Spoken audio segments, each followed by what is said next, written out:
So some of you may be wondering why, of the 4 talks we're doing this special Saturday Science program on Compton, why out of these 4 talks, I'm the only one giving a talk remotely. And if you look at the pictures on the screen, you might have some idea of why, because if you look very carefully in the top left corner picture, over to the left, you'll see the Space Needle. And over to the right in that picture, you'll see Puget Sound. And in the 2 other pictures, you're looking at pictures of Mount Rainier, which is the largest mountain in Washington State. It's over 14,000 feet and an active volcano. And what you'll see in the lowest picture is the fall foliage around Mount Rainier, which is incredibly beautiful. So that the trees are all evergreen, but the shrubs turn fall colors. So what you're looking at in this picture is mostly huckleberry with some asteria. But it's really quite lovely. And the reason why you're seeing those pictures is because we were in Mount Rainier National Park a couple of weeks ago, and my wife and I are in fact on sabbatical at the University of Washington this semester. So much as I would love to be with you in person, it's a little impractical. So we're going to have to do this by Zoom. Okay, so we're going to be talking about Compton during World War II. It's quite a story. It is part of the story of the Manhattan Project, but goes beyond that, which is itself a very, very big story, which is part of the even bigger story of World War II. So I'm going to focus particularly on Compton, though, and I'm going to brush off a lot of details, even as they apply to Compton. Okay, so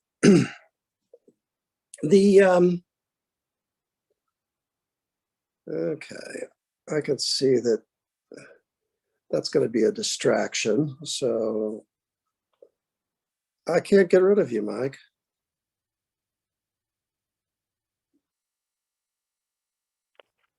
My wife says the same thing.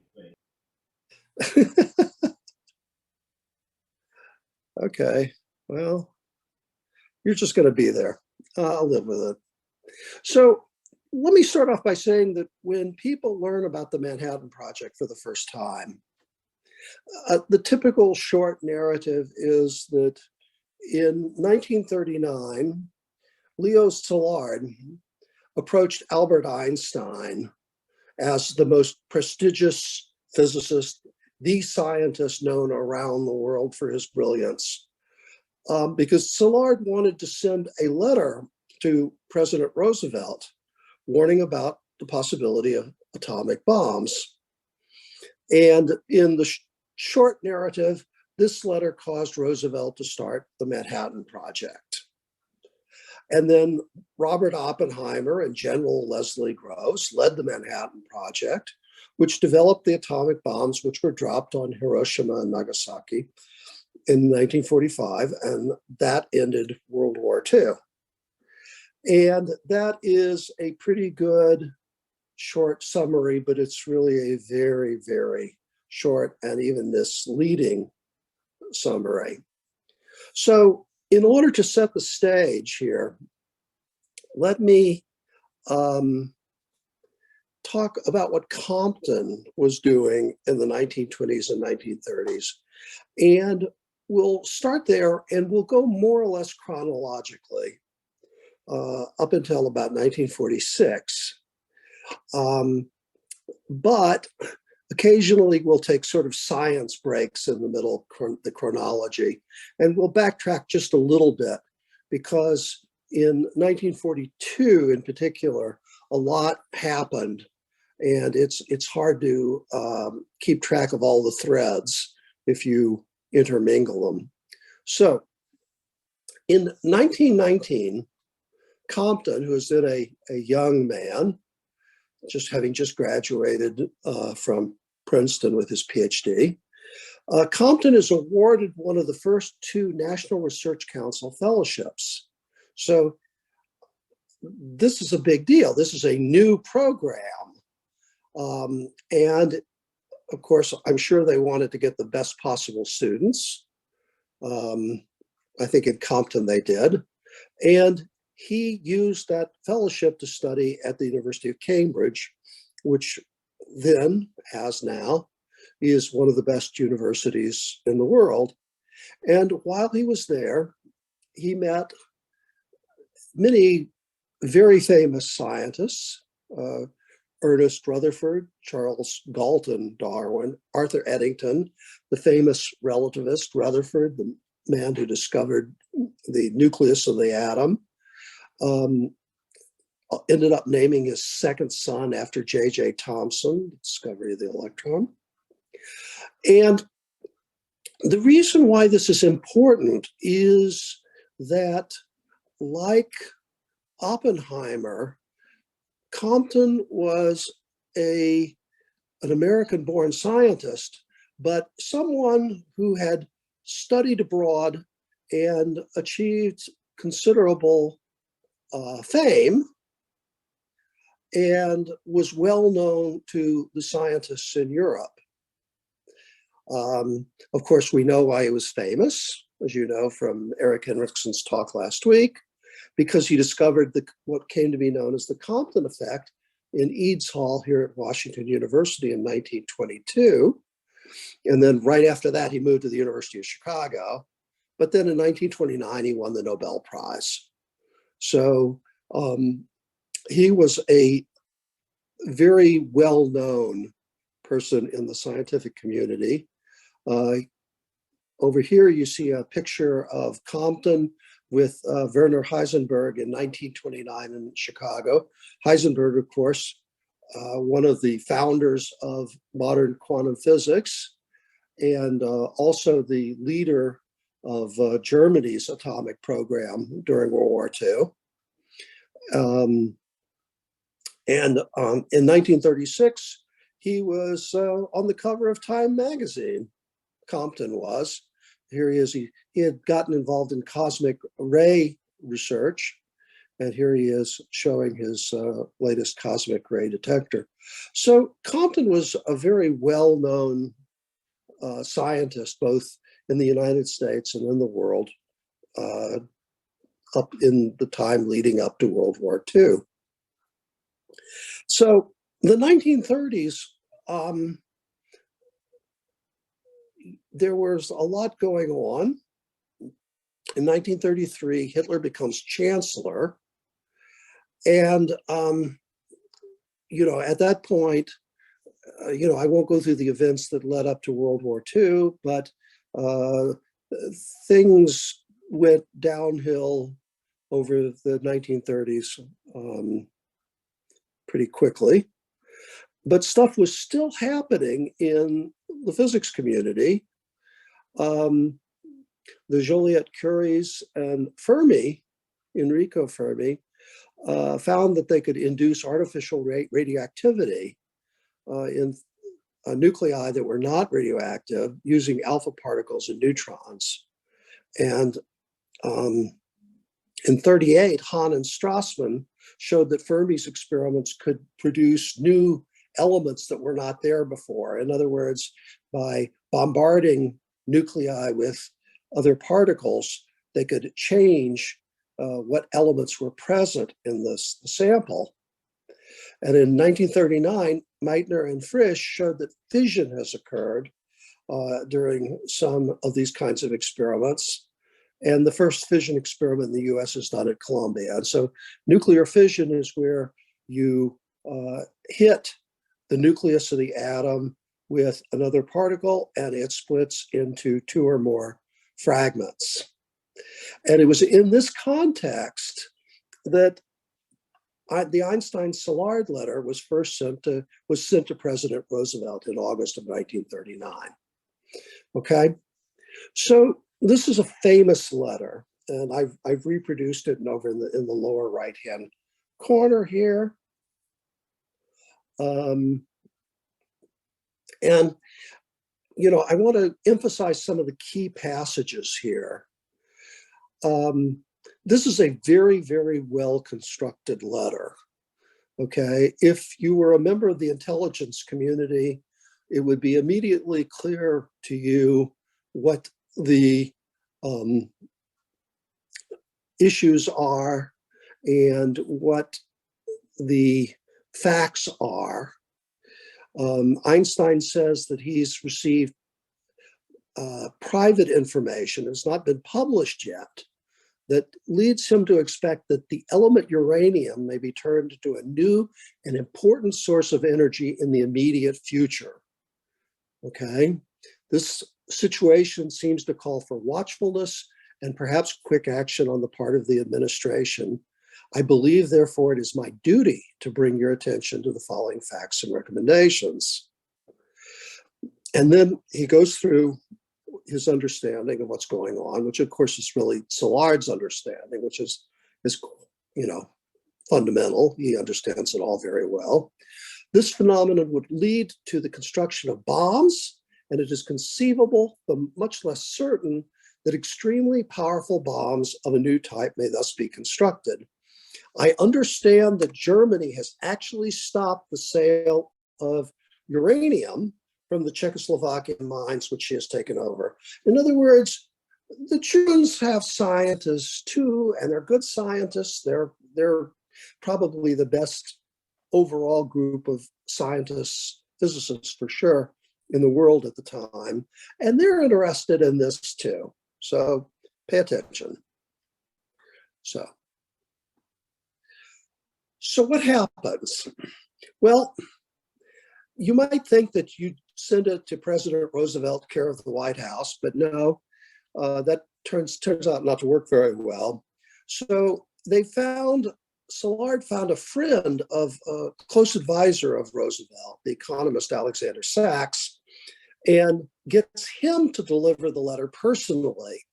And as a result of that letter, Roosevelt authorizes the creation of an advisory committee on uranium. And it meets fairly quickly in October of '39, and they fund some additional research at Columbia University in New York and elsewhere. And some of those research results are actually published, which you might think is not such a great idea. And in May of 1940, the Germans invade Belgium, and this generated concern in the committee because the Belgian Congo was the world's largest source of uranium. It isn't until June of 1940 that Vannevar Bush, who was to become the head of the National Defense Research Committee, and Harry Hopkins, who was one of Roosevelt's most trusted advisors, they go to the president and propose that the NDRC, the National Defense Research Committee, be established. And it is created in that June with Bush as the chairman. Bush, by the way, Vannevar Bush, was a well-known entrepreneur and engineer. He was the founder of the company that came to be Raytheon, and he was also dean of engineering at MIT. Now, the NDRC immediately absorbs the advisory committee on uranium, and there are no foreign-born scientists appointed to the uranium committee. Okay, so they're starting to worry about security, and publication of research into uranium, fission, isotope separation are now banned. okay? And here we see a meeting before the committee actually forms. It's a meeting in March of 1940, and you see Ernest O. Lawrence, Arthur Holly Compton, Bush, Vannevar Bush, James B. Conant, Carl T. Compton, and Alfred Loomis. Now, James B. Conant is the president of Harvard, and Carl Taylor Compton, who's Arthur Holly's older brother, is the president of MIT. So this is the kind of, when people talk about Roosevelt's brain trust and, elite Ivy League types, this is what they're talking about. And you can see that they're all looking very happy and jolly. I think that will probably change, but it's an elite group, and they are meeting to discuss these things. And if I look at the blackboard on the back wall, I can see various things that show that somebody has clearly been discussing some issues related to our topic today. Okay. So in 1941,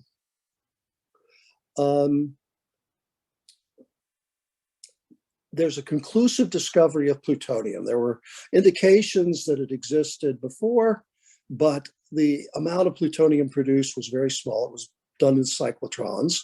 But by 1941, it was firmly established that a new element, an unstable element that did not occur naturally, it had to be manufactured, plutonium existed. And in April of 41, Vannevar Bush created a special committee to report on the uranium program. And this special committee was headed by Compton, Arthur Holly Compton. And Compton's report, which was submitted in May of 41, they worked very quickly back in those days, foresaw the prospects of developing radiological weapons, nuclear propulsion for ships, and perhaps nuclear weapons using uranium-235, the most active isotope of uranium, or the recently discovered plutonium. So, this, in a sense, is when things really start moving.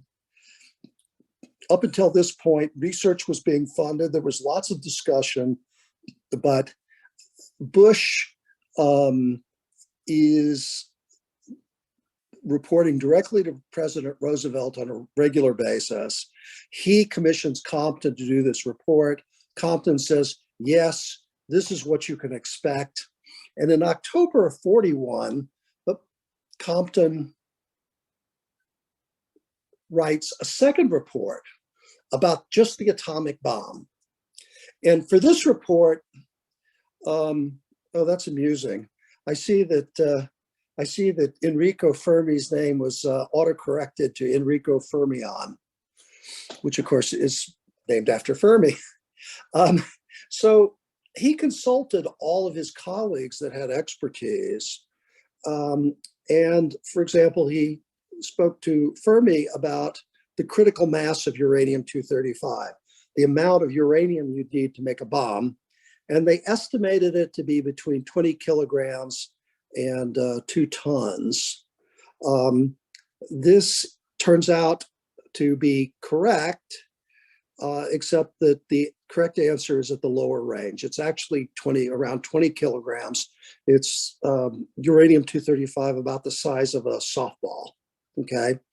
The 2 tons figure is, of course, a wild overestimate, but it's still an order of magnitude smaller, or maybe 2 orders of magnitude smaller than what Heisenberg estimated in his work on the German atomic program. Heisenberg thought it would take an enormous amount of uranium to get to critical mass. It was a mistake he made in his calculations, we now know. So Compton also discussed the prospects for uranium enrichment. You have to isolate the uranium-235 from the much more common uranium-238. He considered how plutonium might be produced in a nuclear reactor rather than in a cyclotron.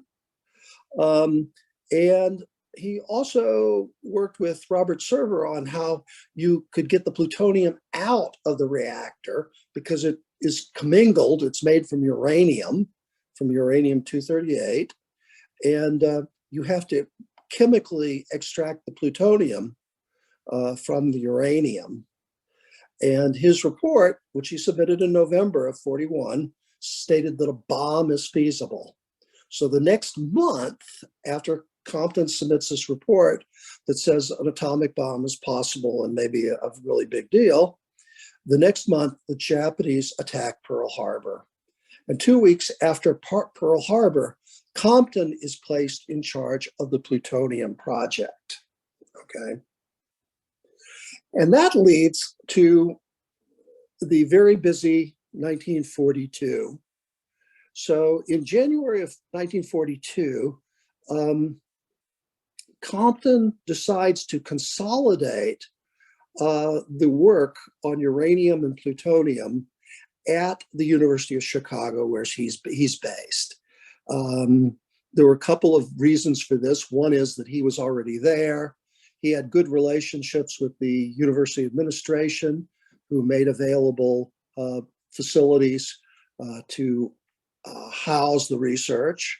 It was thought that it might be easier to get employees, technical staff, and construction workers to do things in the Midwest, because on the East and West Coast, the country was already gearing up for a war footing, and they needed people. In fact, over 5,000 people were part of the metallurgical project, which is actually what Compton was in charge of. So the metallurgical project was called the Metallurgical Project because it sounded very boring and kind of obscure. And the metallurgical lab was actually a part of the metallurgical project. So if you see in the lower right-hand corner, Arthur Compton was the head of the project, but there was a director of the Clinton Laboratories, which was at Oak Ridge, which is part of the metallurgical project, but not part of the metallurgical lab.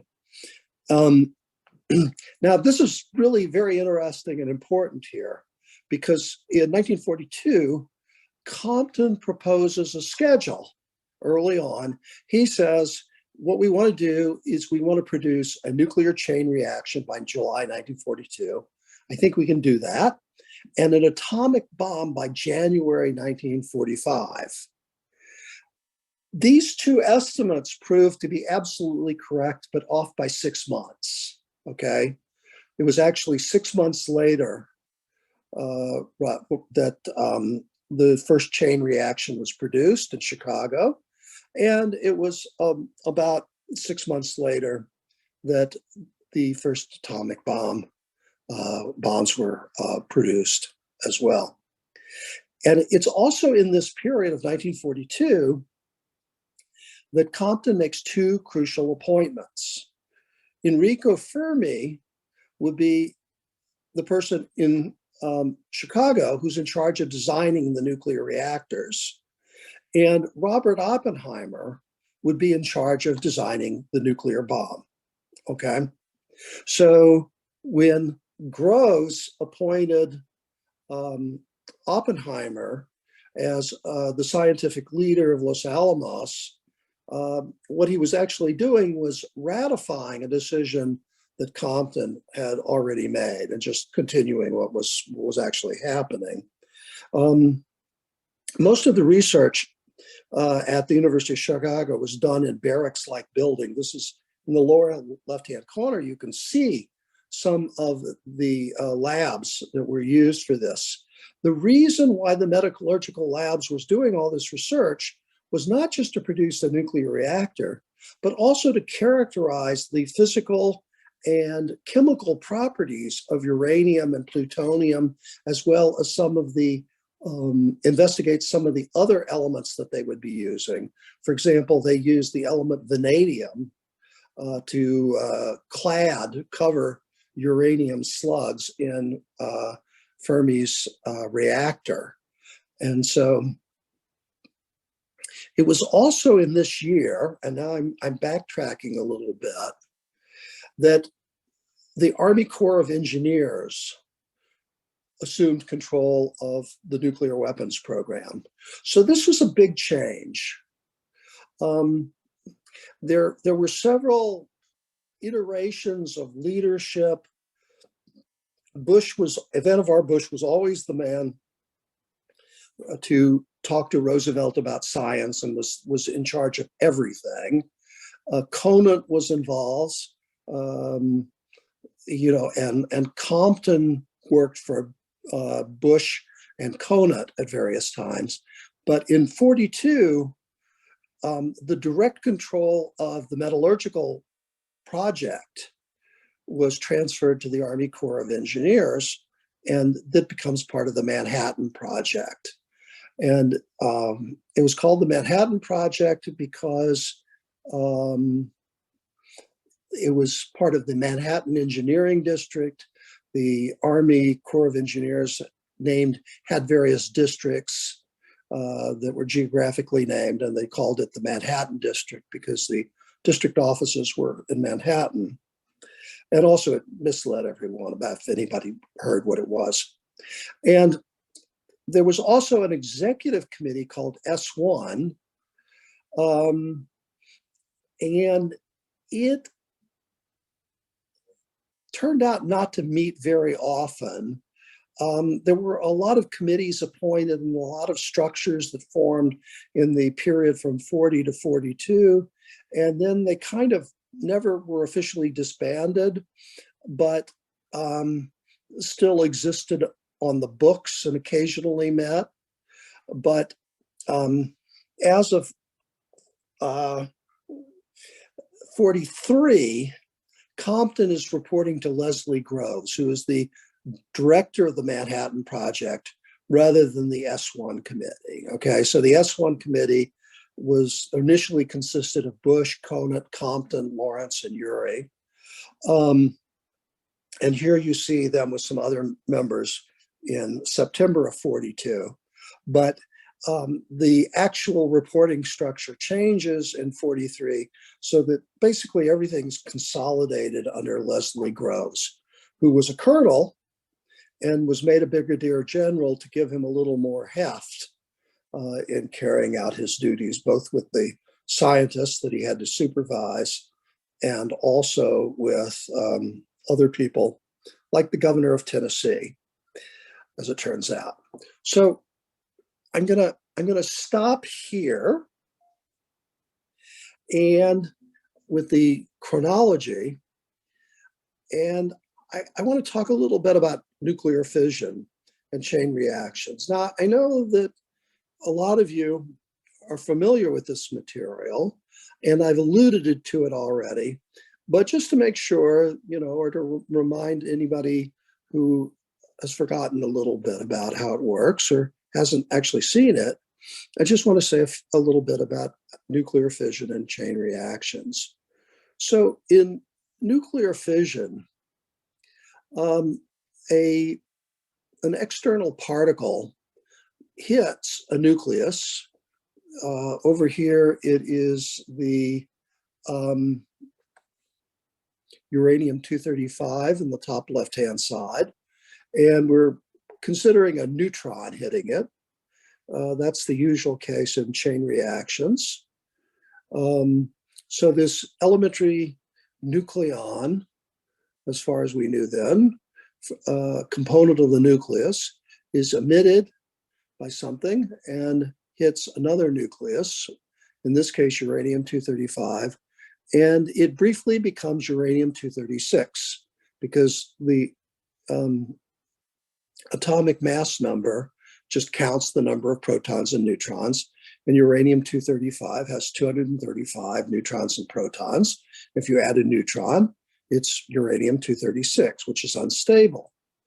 And uranium-236 falls apart.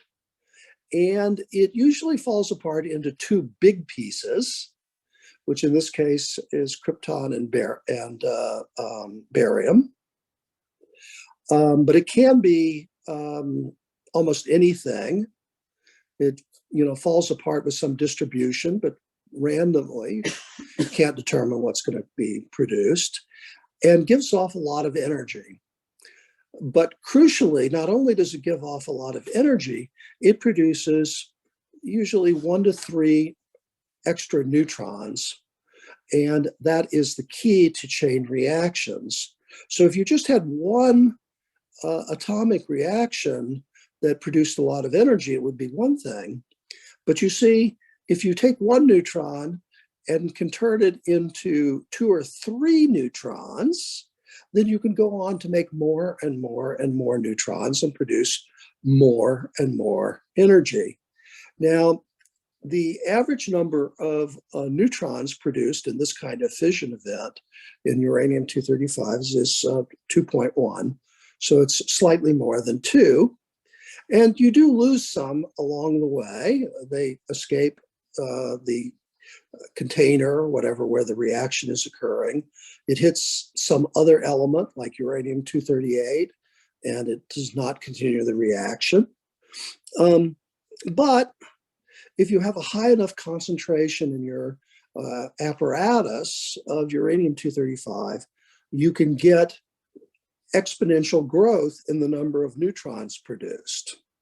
And if that number of neutrons grows exponentially, 1, 3, 9, 27, 81, right? You're producing more and more energy, and eventually you get a large explosion. And that's how nuclear fission weapons work.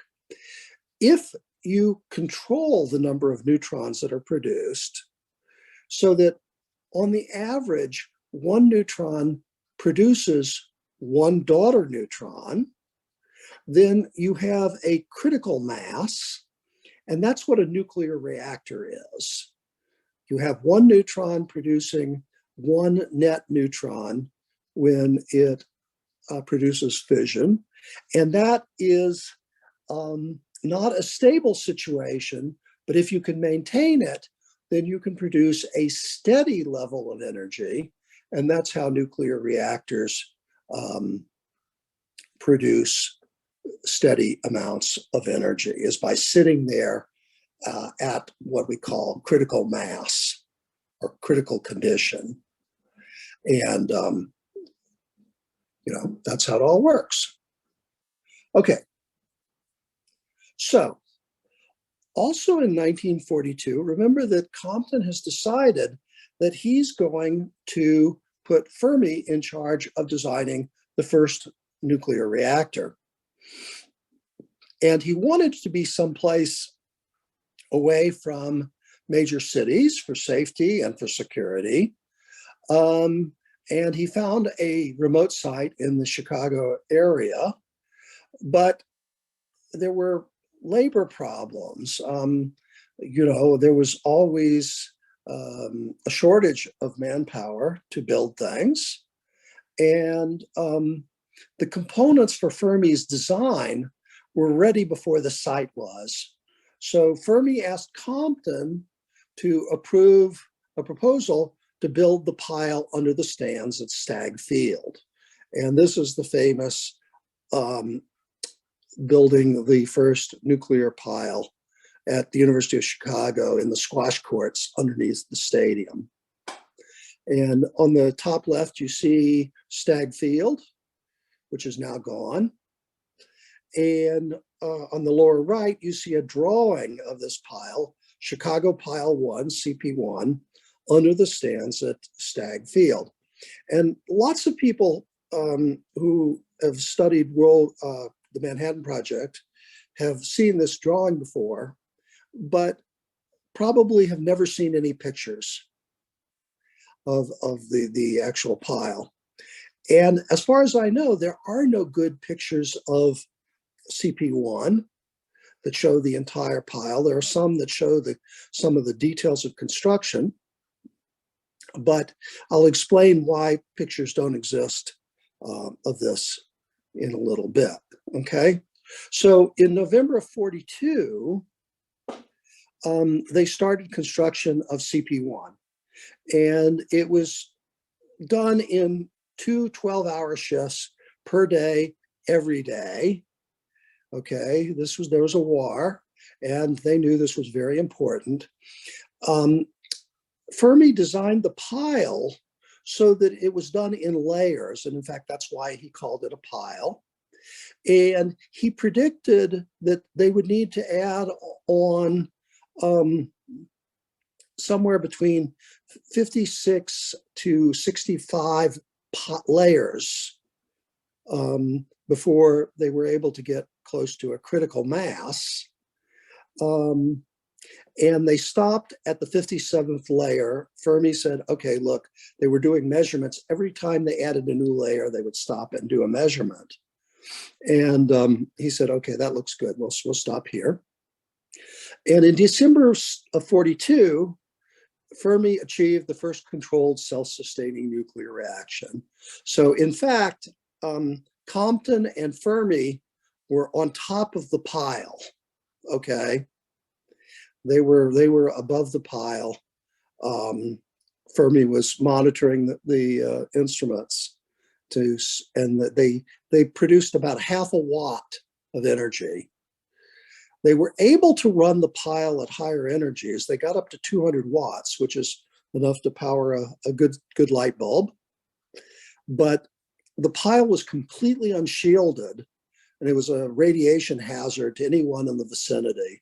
So they returned to running it at low power, half a watt, for the rest of its lifetime. And what they used it for is they used it to produce small amounts of plutonium, to check chemical properties, to check, to make sure that the vanadium cladding of the uranium slugs was holding up, all kinds of purposes. And after this milestone, Compton called James Bryant Conant and reported that the Italian navigator has landed in the New World. And Conant replied, "How were the natives?" And Compton replied, "Very friendly." So that was the impromptu coded conversation that let Conant know that they had succeeded in this milestone.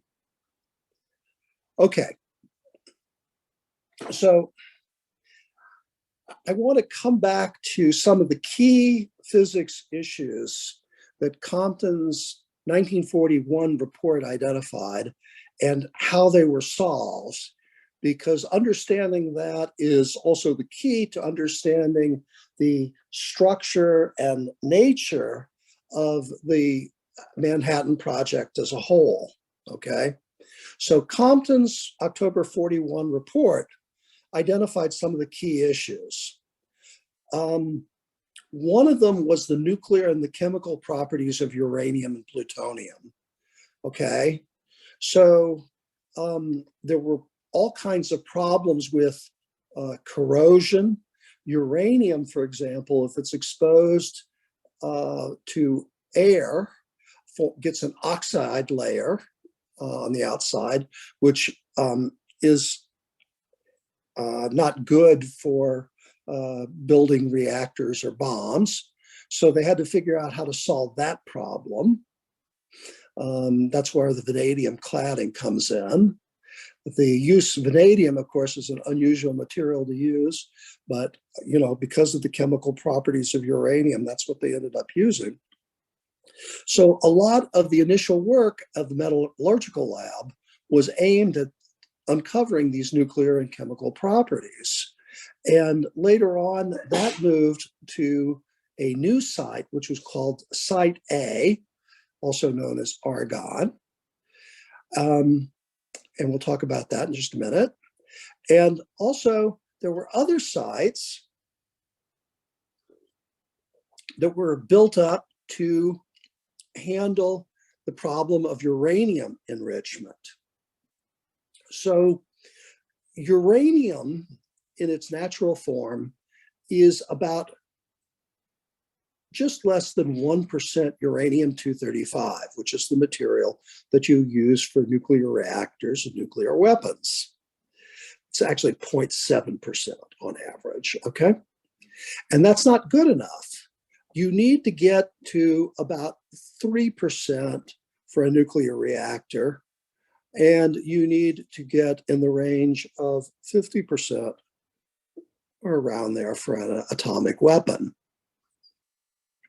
So you had to somehow take naturally occurring uranium, and you had to separate the uranium-235 and enhance it so that there was more of it than is found in the naturally occurring uranium. So essentially you were purifying the sample or increasing the percentage of uranium-235, decreasing the percentage of uranium-238. And most of that work was done at Oak Ridge, at the secret sites Y12 and K25. So there were lots of different code words that were used to describe the same site and the same projects.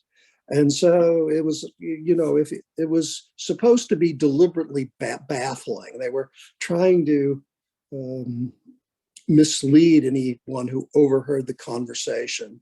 You probably have heard the loose lips sink ships mantra of World War II.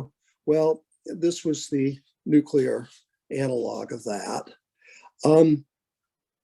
So there was another site which was involved in plutonium production and separation. There was site X10 at Oak Ridge, and I'll say more about that in just a minute. But the main work of producing plutonium and separating it out from what it's produced from, which is uranium-238, was done at a place called Site W, which was also known as the Hanford Engineer Works. So if you heard Site W, you might not realize it was the same as Hanford Engineer Works. And if you heard the words Hanford Engineer Works, you wouldn't know what they were actually doing. And over on the right, you see Holly Compton's ID badge from the Hanford site. And for security reasons, he wasn't known as Arthur Holly Compton, who's a world famous scientist, Nobel laureate, cover of Time magazine. He was known as A.H. Comus when he traveled, okay? Of course, the scientists all knew exactly who he was, but a lot of people that he saw when he traveled to these different sites didn't know. And this is a map of the Manhattan Project site map, okay? And some of the sites are a little unclear, but I just thought I would call your attention to, in the middle of the country, Chicago, where the Met Lab was, Oak Ridge in Tennessee, where the uranium enrichment processes happened, Los Alamos in New Mexico, where the bomb was actually developed, Alamogordo, where the first nuclear device was tested. And then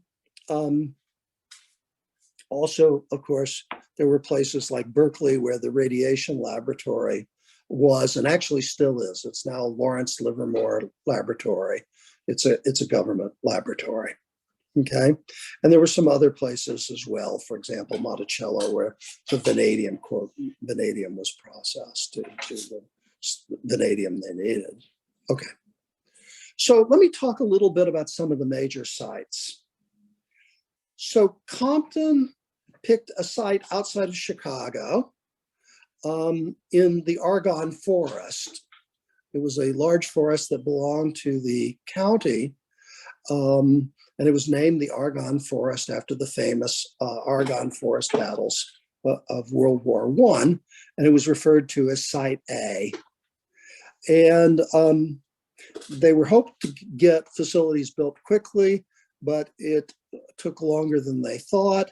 You can see from the picture that really it looks kind of like warehouses and army barracks. which is what a lot of the scientific buildings that were built for the Manhattan Project looked for. So the reason why there aren't a lot of pictures of CP1, the pile under the squash courts at the University of Chicago, is because in January of 43, CP1 is dismantled and reassembled at Site A. So they're thinking, okay, this is not such safe work. We had to do it the first time here, but now let's get it out into the countryside. And eventually CP1 is reassembled, and then it is disassembled partially and then reassembled into what becomes CP2, Chicago Pile 2. And eventually there's a Chicago Pile 3, which is a whole new design, okay, that went critical on May of 1944. Now, the actual site of the first Argonne site is now a memorial site. You can go out and visit it. There's a marker there.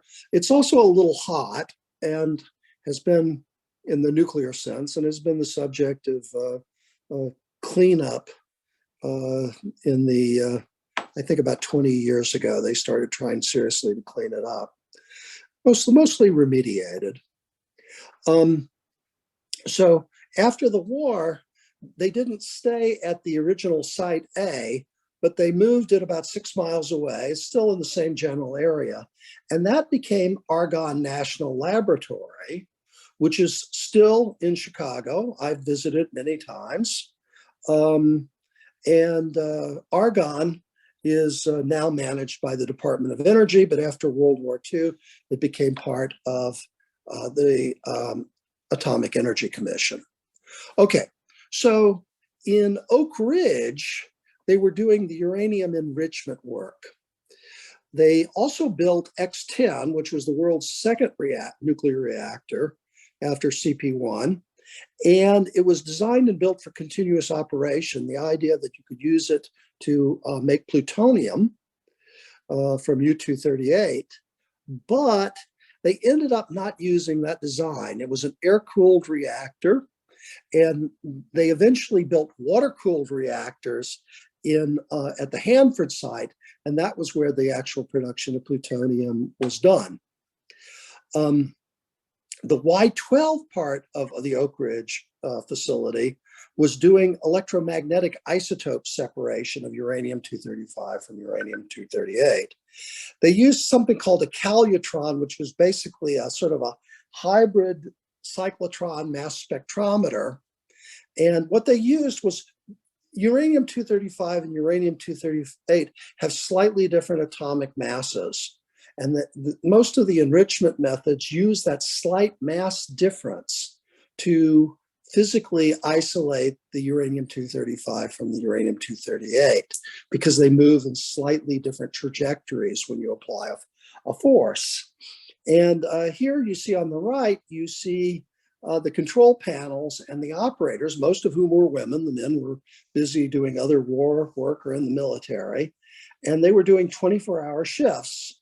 And the woman on the right, the lower right, Gladys Owens, didn't know what she was doing. She was just taught how to run the machine, which she did. And it wasn't until she visited Oak Ridge National Laboratory 60 years after the war that she found out what she was actually doing during the war. She knew it was secret. She knew it was important. She knew what she was doing, but she didn't know why she was doing it. Okay. Now, the other important facility at Oak Ridge was K-25. And there, they also used the mass difference of uranium-235 and 238 to separate out the 235, but there it was using gaseous diffusion. The principle that's used mostly today in the modern world is a form of gaseous diffusion, but it uses centrifuges, whereas K-25 used a slightly different technique. So if you hear about Iranian nuclear capabilities and they discuss centrifuges, that's what they're talking about, is this isotopic separation of uranium-235 from 238. And of course, Oak Ridge goes on to become another national laboratory, also still in existence and managed by the Department of Energy. And finally, there's Site W, which was Hanford in Washington, in eastern Washington state. They were nervous about the possibility of nuclear accidents. And so they moved the plutonium production out to eastern Washington on the bank of the Columbia River. They wanted the river for cooling purposes. And this is now a major radioactive cleanup site. It's a long story, but let's just say that over the long history of the use of the Hanford site, remarkably short-sighted policies were followed following the war. And, you know, it's basically kind of I would say it's one of the biggest nuclear cleanup messes that the United States has now. Okay, but of course it was crucial in the production of plutonium. Okay, so all this work, which involved hundreds of thousands of people during the war, was ultimately successful, and two different kinds of fission bombs were produced. The first kind was called a gun-type bomb, and it was used with uranium-235. And the basic design you see, that's actually a little bit misleading. It's actually a slug. It's actually a hollow core being shot onto a smaller slug in the actual design that was used during World War II. But the idea is the same. You take two subcritical pieces of uranium-235 and you set off a conventional explosive that slams them together, forms a critical mass, and you get a bomb. And this is a mock-up of Little Boy, which was dropped on Hiroshima. And then the other kind of bomb, which is much more complicated, was the bomb that was dropped on Nagasaki, and that was Fat Man. And you can see it's a different looking design even from the exterior, and that's because it has what's called an explosive lens. This was a theoretical concept that was tested for the first time in the Trinity test. So the first actual nuclear explosion was not a uranium-based explosion at Trinity at the Alamogordo site. It was actually a plutonium test, and they were testing the explosive lens.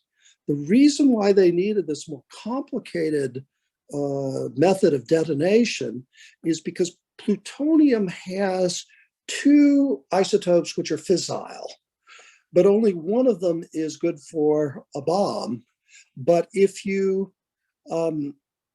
put too much together too soon, you end up with the non-favored isotope exploding, and then you just get a very weak explosion, which is not what you want. So what you have to do is you have to separate the pieces of plutonium into a larger number of smaller pieces and bring them all together at the same time.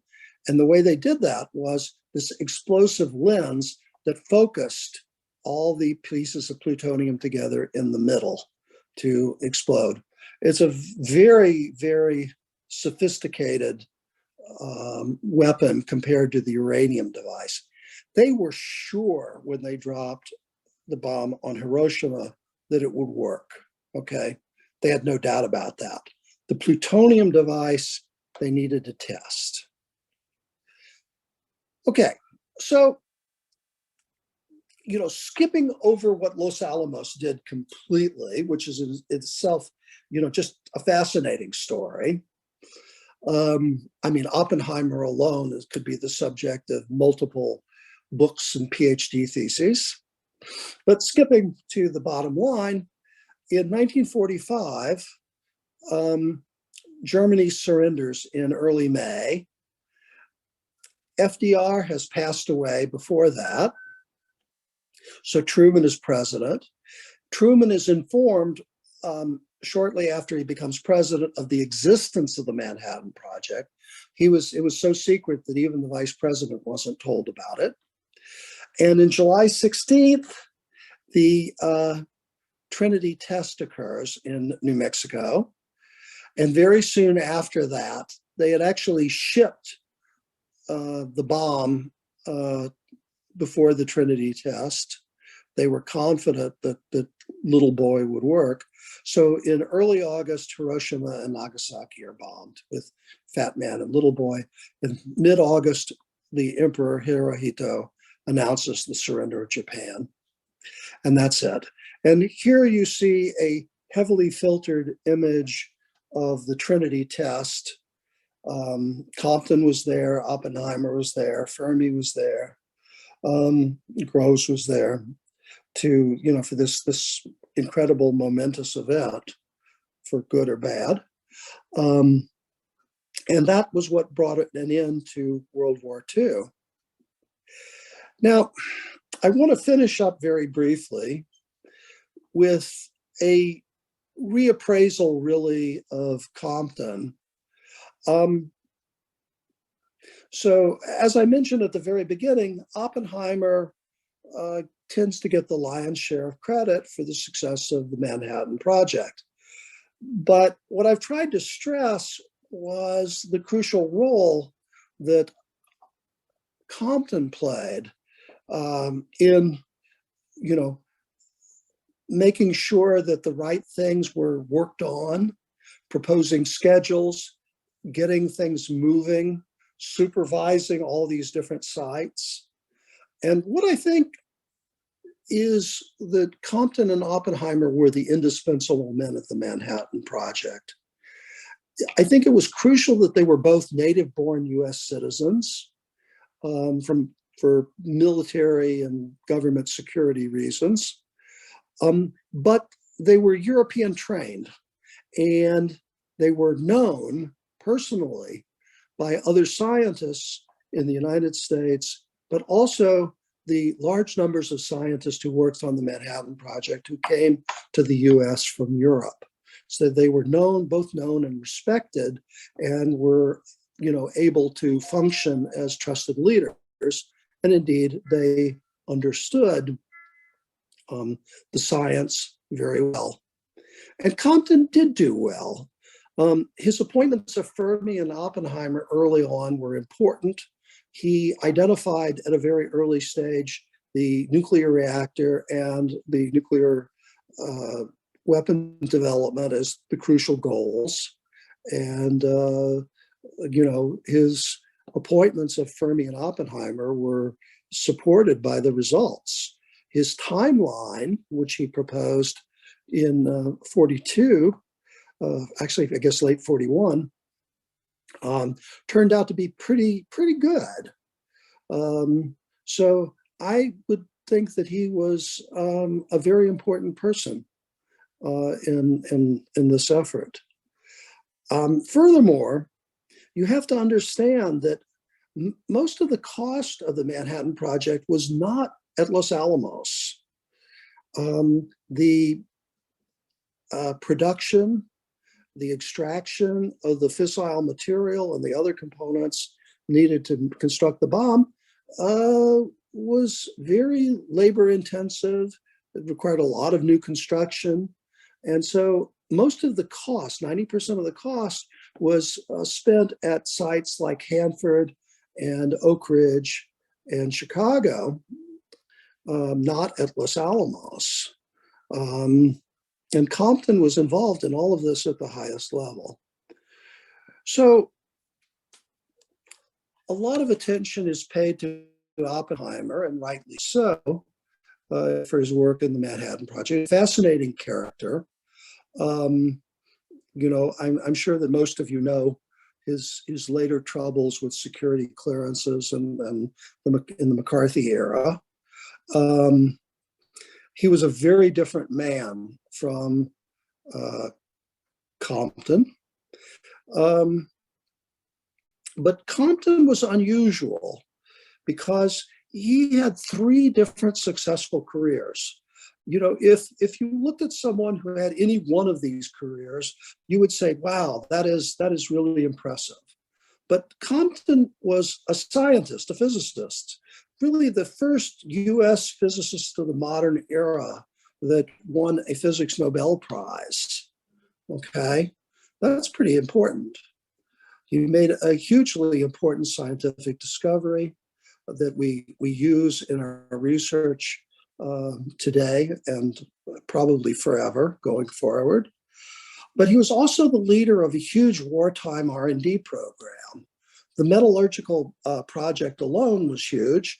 And then there were separate programs that he also oversaw at Oak Ridge and Hanford and other locations. And then finally, after the war, as of course you know, he was the leader of a major university, which is Washington University. So I think it's really a quite impressive career.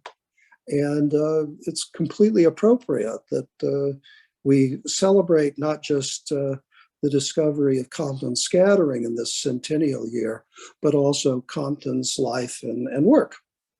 And with that, I will thank you, and I will put this down, and we will go back to regular screen sharing, and I am happy to answer any questions you might have.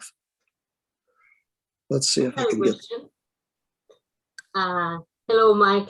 I remember reading in the St. Louis Post-Dispatch, I think it was by the 75th anniversary, that Compton had also contacted Mallinckrodt, that had a company for making the purification of the uranium.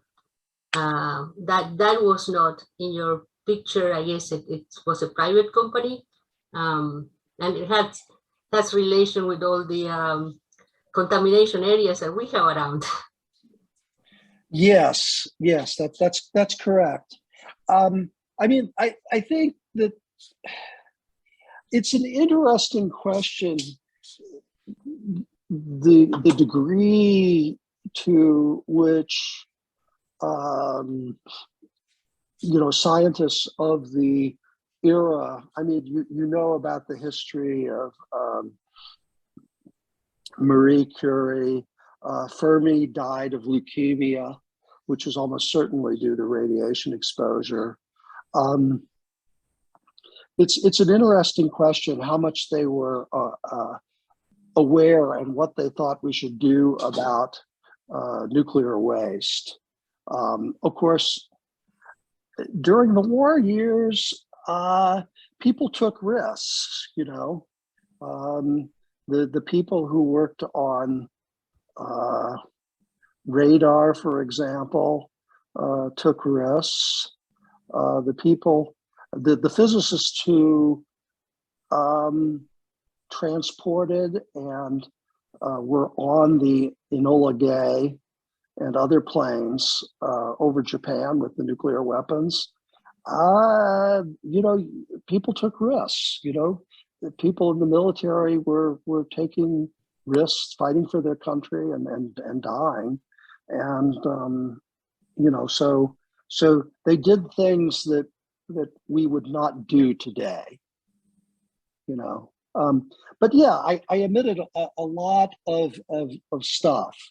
I mean, if you want to read more about the story of the Manhattan Project, Richard Rhodes has an enormous book that is quite comprehensive. It doesn't have everything, but it has a lot. Let's just say it's quite thick. Maybe it's not comprehensive, but it's a big book.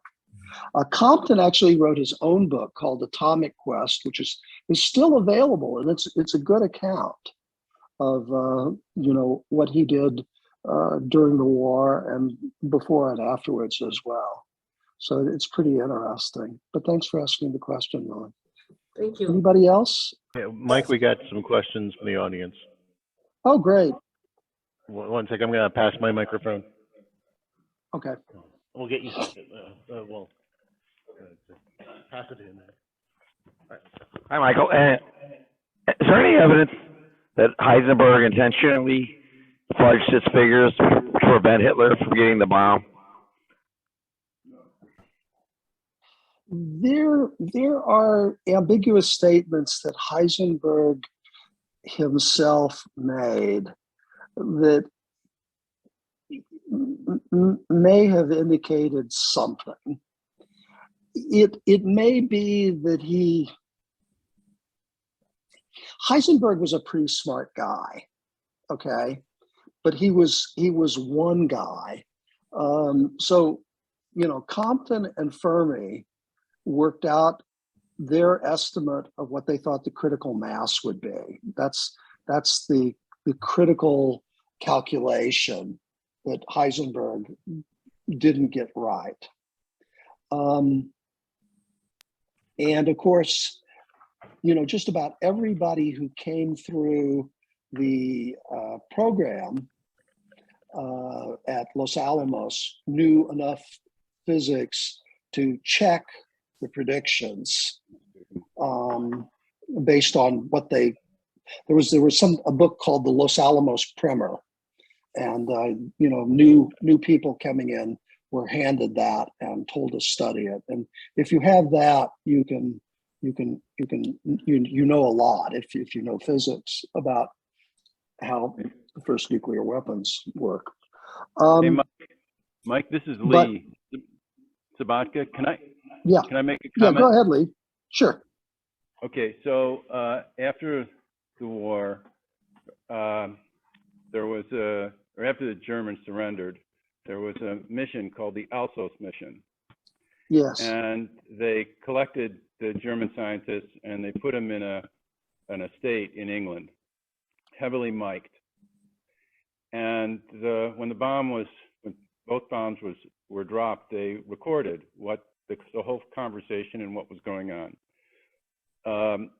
Heisenberg's I don't think he really focused on nuclear issues, the nuclear weapons too much. He was misled by a neutron cross-section by Botho, whose name was mentioned by Mike earlier. But there was pretty serious arguments amongst the German scientists at the time. A lot of finger pointing about who was at fault for not appreciating that the bomb could be made. But so there was, if you want to learn what the Germans knew, there's this report on the Alsos mission. The other thing that was part of that mission is they went in and retrieved the graphite from the putative nuclear reactor in Germany, and it didn't have the boron removed, which is essential for having a good neutron economy. So immediately when we went in after the war and found out that their graphite was boron laden, we knew they hadn't gotten very far. Yeah, that's exactly true. So what I was getting to was, I think it's possible that Heisenberg didn't follow up too closely on whether he had the right cross section. You know, he was comfortable with the answer. They were focused on the nuclear reactor. They were not focused on the bomb. The Allies weren't sure that the bomb would be small enough to drop by air. So fairly early on, they realized, though, that it was possible that it could be small enough that you could put it on a small remote-controlled ship and maybe send it into a harbor, right? So you could send it into like Yokohama or someplace like that and detonate it in the middle of the harbor, which would be devastated, even if it, you know, was like a 20-ton object. So Compton and Fermi's high-end estimate was still, you know, well worth exploring.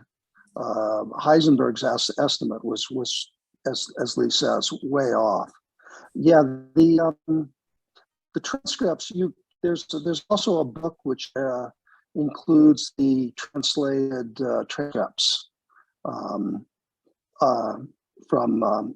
the British safe house where the German scientists were put after the German surrender, and it is pretty interesting, to read it. I don't think Heisenberg personally. I don't believe that Heisenberg was a saint or a sinner. He certainly worked on military-related research for the Third Reich.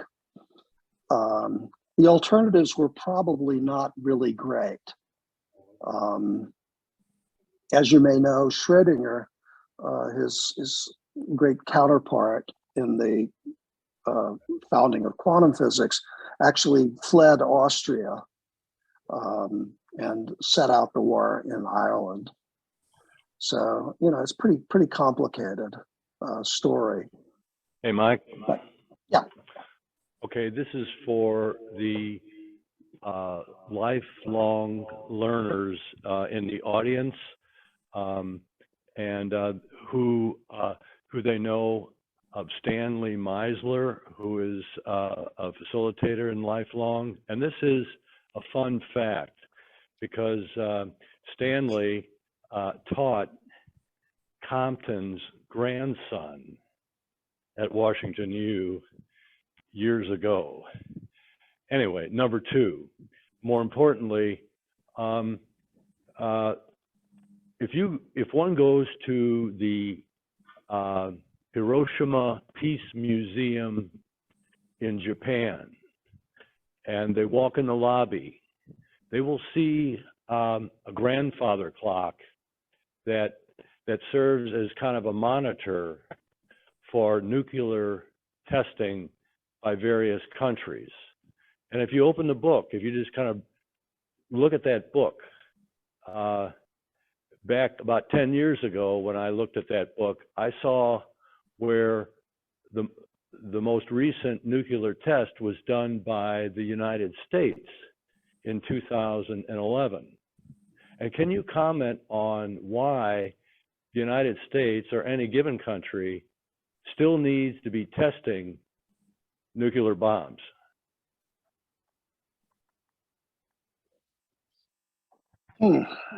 Well,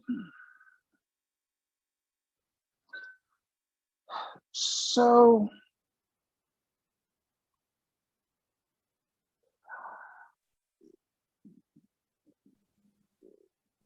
just so you all know, just to give people some background.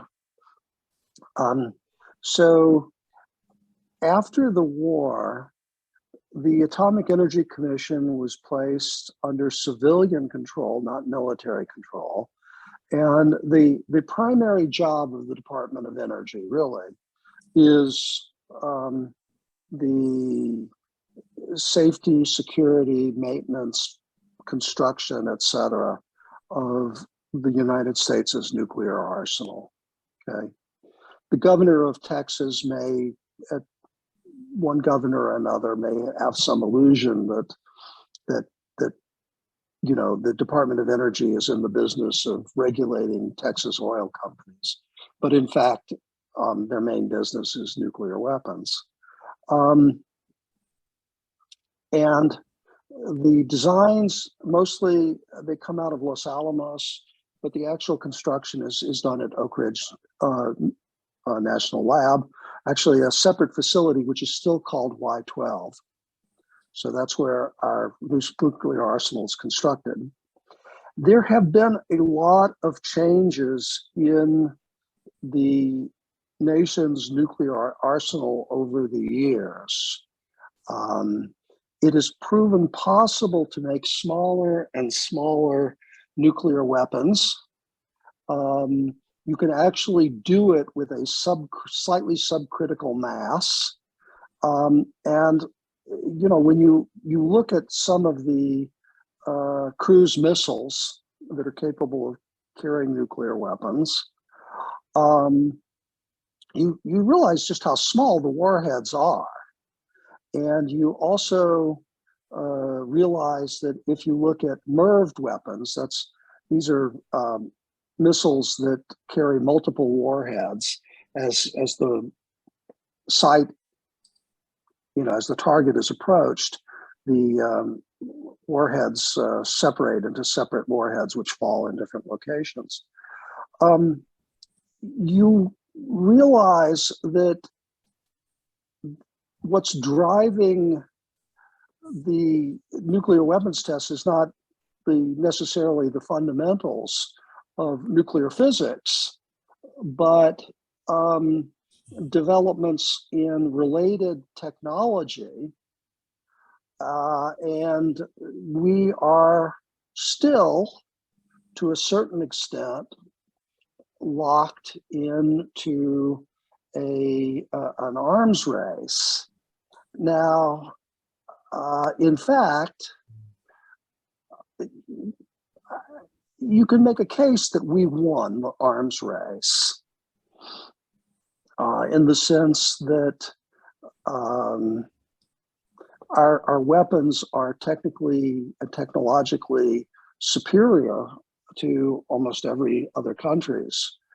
But it is still true that Russia, for example, and also China, are exploring new technologies, not necessarily nuclear technologies, but technologies that have an impact on our nuclear posture and have to be monitored carefully. So I think that's the fairest way to say it. It's not necessarily the fundamental nuclear physics. It's technological developments. I mean, just the development of the transistor and the micro processor, alone have changed everything in our lives. And of course, that changes nuclear weapons technology immensely. Just to give one example. Does that help?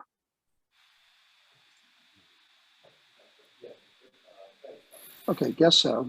More questions? Yeah, I have one.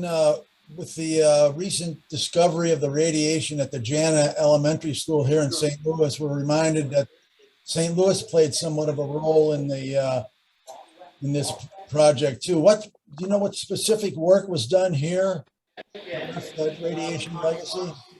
Oh golly. That's something I don't know a lot about. Refining uranium. So, but maybe so somebody please mute. Yeah, thank you. Okay, so there was a variety of nuclear processing that went on in places, and it went on in St. Louis as well. And I know that a considerable amount of nuclear waste was dumped around Coldwater Creek, okay, up near Bellefontaine, okay. And then there was more that was moved to a waste dump on the other side of the river. And there are other sites as well. This is a pattern that we see a lot. And the Hanford site is really the paradigm for this behavior. And St. Louis is, can just be read as sort of a low level, another example of what happened.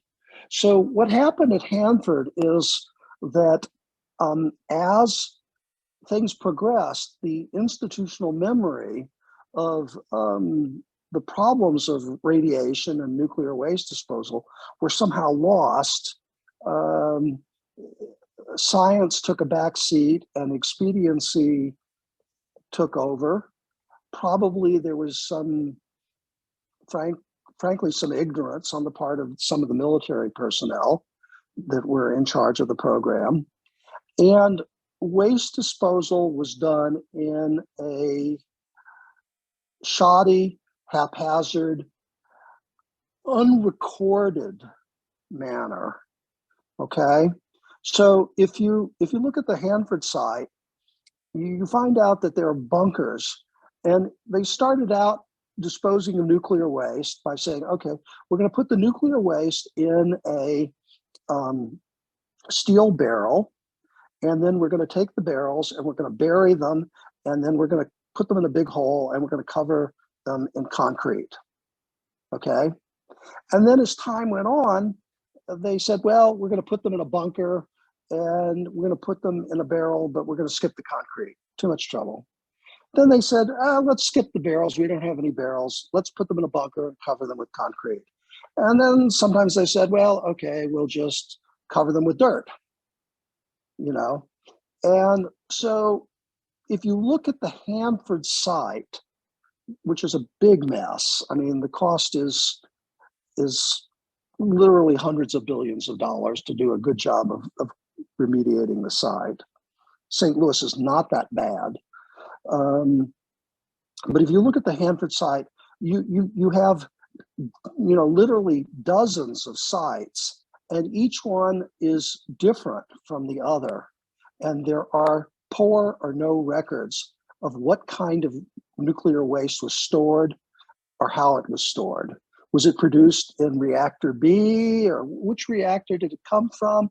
Was it low level waste or high level waste? In many cases, we just don't know. I mean, my impression from what I've read about various waste sites in St. Louis is that it's mostly low level waste, and it's of concern. And you certainly don't want to have an elementary school on top of it. But it's much less problematic than some of the other radioactive waste sites around the country. I mean, radioactive waste disposal is a major problem. There's just no two ways about it. So did it come from enrichment of uranium, or? It came from processing. So there are a lot of different chemical steps. And I'm honestly not sure what the waste that was found at the elementary school in St. Louis, I'm not exactly sure what the nature of the waste was. Okay. Mike, this is Joe Zanley. I'd like to make one comment here. There's a Weldon Springs site, and there's a museum out there that's pretty good on this stuff, and they were producing yellow cake. Okay. Oh, yeah. And one question for Lee. Was that Alsos, A-L-S-O-S? Also, Lee says yes. S-O-S. Okay. Yeah, I was just reading about it on Wikipedia. Thank you. Yeah. Okay, that makes sense. So yellow cake is a powdered, pure form of uranium. So you get uranium ore, and if you purify it, so it's mostly uranium, you get this yellow powdery substance, which is called yellow cake. So that makes sense. It's an intermediate step before you try to do isotopic separation. So yellow cake could be, shipped, processed. You mine the uranium ore somewhere, you ship it somewhere else, you make yellow cake, and then you move it to an isotopic separation facility. Hey, Mike. Yeah. This is Lee again.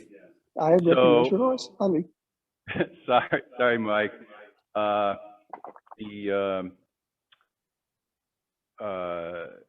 We secured Belgian Congo ore, actually, before we knew what to do with it, but we were worried the Germans would get it. It made it at Compton, the same, a person we honor today, sat down, I think it was January 1941, maybe two, it must have been two maybe. Would have been. With Mallinckrodt, the person who started Mallinckrodt. Yes, I did not talk about we Mallinckrodt. need to have the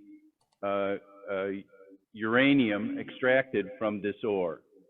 Within 3 months, they were producing tons of the yellow cake and getting it to Oak Ridge.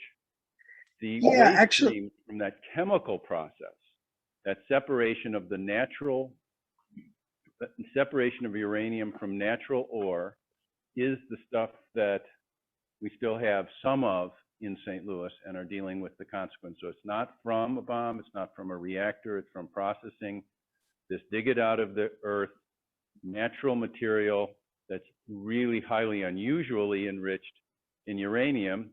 A lot of the uranium was removed, but the decay products were not. Yeah. It happened in the city, actually, in the city, and then it got moved in a very sloppy way. I think Mike described very accurately the attention or lack of attention that was played at Hanford, and it was the same thing here, but with much lower level material because it wasn't from a reactor, or so it was natural material, but very unusual natural material. Yeah. I did not mention Mallinckrodt's role, although it is interesting, of course, from the St. Louis angle. I forget, was the process that Mallinckrodt discovered, was it an ether process? Do you remember? They actually found the process that they used. Yeah, Lee's off in the corner talking to someone else right now. Okay. Well, all right. By the way, Liliana, again, I don't think that you hear me before because I was talking exactly about the same thing. In the Post-Dispatch, what they remembered was that they were very worried about the chemical extraction being an exothermic and very dangerous process and so on, but not about the radiation. So they did all the experiments in hallways outside, just in case. And that's probably was the part in the city. So. Yeah. I'll tell you honestly, you know, as I was preparing this talk, I mean, I know a fair amount about the Manhattan Project, but you know, I could spend an hour honestly just talking about the various bureaucratic structures that they erected to manage all this stuff. You know, it wasn't D-Day, but it was a very, very big effort, you know, and it's just filled with fascinating stories of local interest. You know, I guess it was a year or two ago, actually, my wife and I were hiking around Coldwater Creek. So, you know, it's an accessible area. You know, I understand people's concerns about the St. Louis contamination, but you know, it's not as big as worry as some of the other sites. You know, but of course, you don't want an elementary school on a site like that. So, anybody else? Yes. How do I? Oh, good.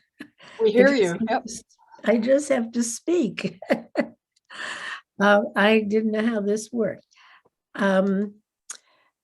I'm talking to you from Seattle, and so am I. Oh, good. Well, I want to reinforce your comments about Richard Rhodes' book, The Making of the Atomic Bomb. It's one of the great books of the 20th century, history and science. It opened a whole new world to me, and got me very interested in this whole part of history. I'll tell you just one little part that I had. I was a librarian at the university, and we had authors come and speak to us. I was the host for the son of the editor of the newspaper in Hanford, and I think he wrote a book. I can't remember his name, but he impressed on me and everybody else that nothing was ever leaked. They knew something strange was going on, and in fact, somebody from the government came to his father, who was the editor, told him they couldn't say anything about what was going on, and they didn't. And I think that's a remarkable occurrence. So it is, of course, they took extraordinary measures. One of the reasons why Groves was eager to scoop up all the physicists working on the bomb and isolate them in Los Alamos was just for reasons of physical security. No one knew where they were. There was just a mailbox in Santa Fe. Because they were worried about them. We knew that there were German agents in the U.S. on the East Coast, and also we were worried about possible Japanese agents on the West Coast. Although I don't think the situation there is nearly as clear. But yeah, for the most part, people were very honorable. The Hanford site was built and managed by DuPont, and they refused to take money to profit on the contract, and they accepted $1 as payment for their services for the whole project, and they refused the patent rights. Most of the scientists who worked on the Manhattan projects, they hold the fundamental patents for things like nuclear propulsion, all kinds of nuclear-related fundamental technologies were developed by scientists who were part of the Manhattan Project, and they assigned them to the government. It's really quite remarkable if you sort of contrast the recent explosion of other technologies like biomedical technologies, but also electronics technologies. You see that that isn't happening today.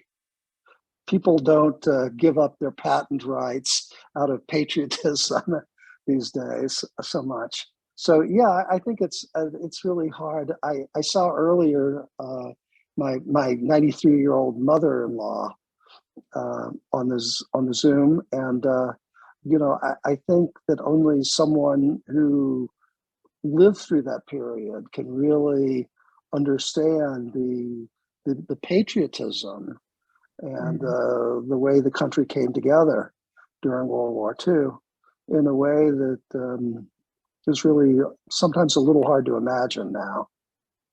But yeah, thank you for your comment. I was just going to make a comment. I'm sort of a child of the Manhattan Project. My father was part of the Chicago Metallurgical Lab and moved to Oak Ridge in November of 43, I guess. And I was born in 44 in Oak Ridge. And it was quite a remarkable community, again, of scientists from all over the world, all over the United States, living in very primitive conditions, mud streets and so on, working very long hours, but sort of having this frontier mentality of this new society. I mean, it was a new town, a new place, and just a remarkable area to grow up in and to be surrounded by it. But there were a lot of things that came out of the Manhattan Project that are important. My father started the isotope program of making isotopes available for research, particularly P-32, but many others that came out of the Oak Ridge reactor. Anyhow. Yeah. I'll tell you all a story about Oak Ridge that's kind of fun.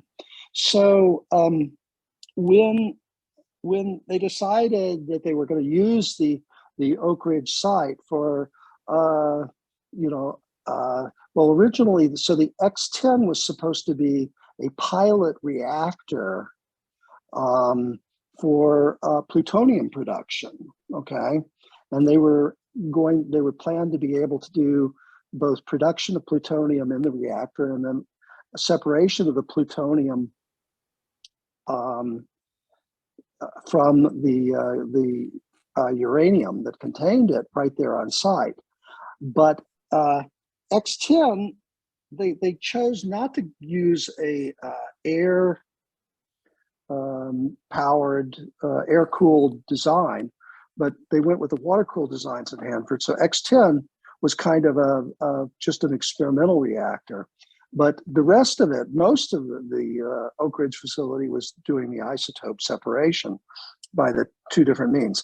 But very large facility. And at first I thought, oh, how really great for Tennessee, you know, because there are all these good paying jobs and, you know, it's great. They must have been happy. Well, it turns out not. So when the US decided they were going to take the land, they basically condemned the properties of many farmers, subsistence farmers, people you know, living in a very rural area. And they went to the governor and they sent a captain in the Army Engineer Corps to tell the governor of Tennessee that they were taking this big chunk of property and it was going to be federal property from now on and not subject to his jurisdiction. And he was so mad about it that he refused to even read the document. He threw it in the trash. Okay. He said, this is nonsense. I don't believe it. I'm not accepting this. This is unacceptable. He threw it in the trash. And the Army Corps of Engineers was forced to send a general to sort of reaffirm the message that the great state of Tennessee did not have actually get a choice about this, that it was going to happen. The people who lost property were not happy about it either. And, you know, they spent a considerable amount of time and money negotiating the prices of the various pieces of property that they condemned. So my initial thought that, you know, that the state of Tennessee would welcome, you know, the Oak Ridge facility turned out to be completely wrong. They didn't, you know, I mean, they gave in to it. I think they're probably happy to have it now. I mean, it's you know, it's a major government laboratory facility, but no, they weren't happy about it. You know, they were happy to do their part for the war, but they weren't happy to move, you know, out of their homes and everything. You know, anyway, the history of all this is just filled with all these little stories. You know, and it's just fascinating to see how the war in general and the Manhattan Project in particular impacted people during this time. Okay, anybody else? No? Okay, well, next Saturday. You're welcome. Oh, by the way, I was going to ask you. I was going to tell you. You're in Seattle, right? Yes. Okay. So I am speaking to you from Capitol Hill. Oh. I'm about 4 blocks from Broadway.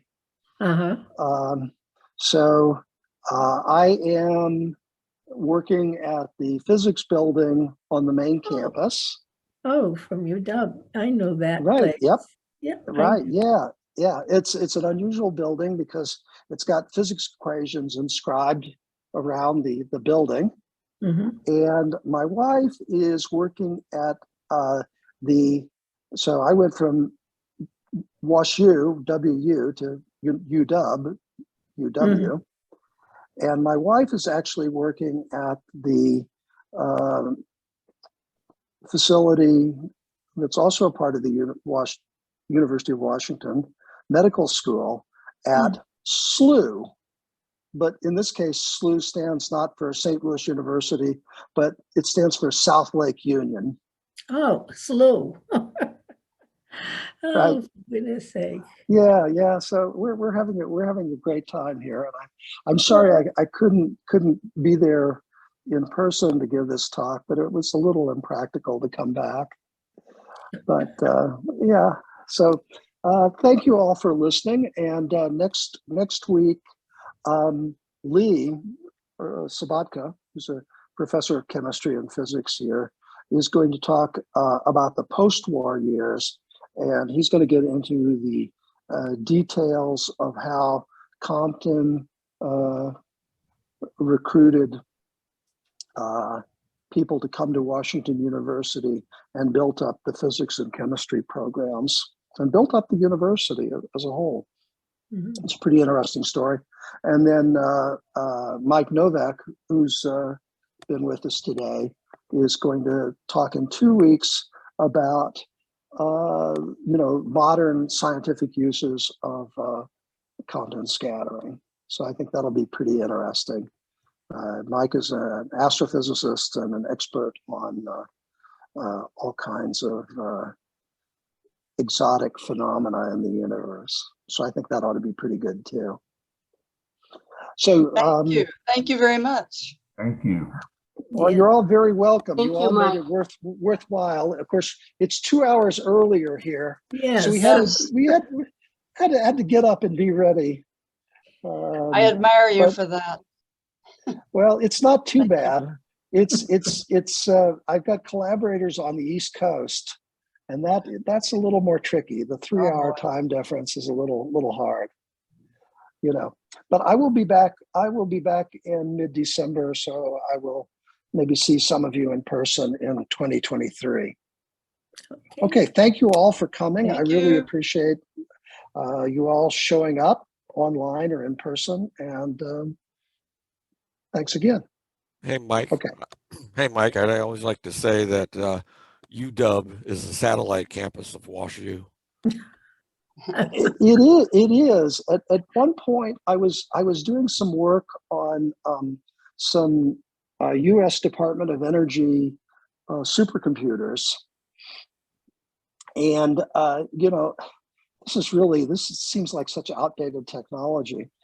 So they would send me the passwords of everybody at Washington University who was using these Department of Energy supercomputers, which were located at, actually, I think they were at Argonne, okay, and at Argonne National Lab.